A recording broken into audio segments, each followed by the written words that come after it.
যেতে যেতে এমন জায়গায় নবী পৌঁছে গেলেন যে জায়গাটা হলো কাবা কৌসাইন আও আদনা, যেখানে কোন রকম মাকান নাই, কাল নাই, ওয়াক্ত নাই, টাইম নাই, সমান নাই, কোন রকম মাকান নাই।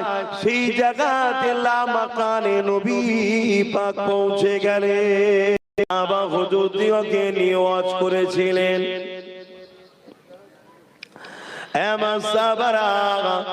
আমি রাসূলুল্লাহ ঘুমিয়েছিলাম উম্মে হানি হুজুরের ঘরেতে, আর হঠাৎ করে জিবরাইল দেখলাম আমার কদমের তালুতে চুমা দিতে লেগেছে। আমি রাসূলুল্লাহ ঘুমটা ভেঙে গেল, আমি নবী পাক চোখটা খুললাম, জিবরাইল আমাকে সালাম দিল, আমি রাসূলুল্লাহ সালামের জবাবটা দিয়ে দিলাম।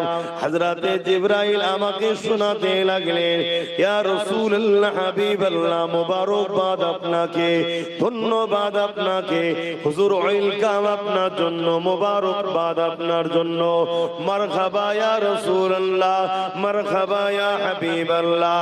কি জন্য জিবরাইল রে? ইয়া রাসূলুল্লাহ হাবিবাল্লাহ, যেটা কারো নসিবে হয়নি ওটা আপনার জন্য হয়েছে। কি হয়েছে? হুজুর চলুন, আল্লাহ আপনাকে দিদারের দাওয়াত দিয়েছে।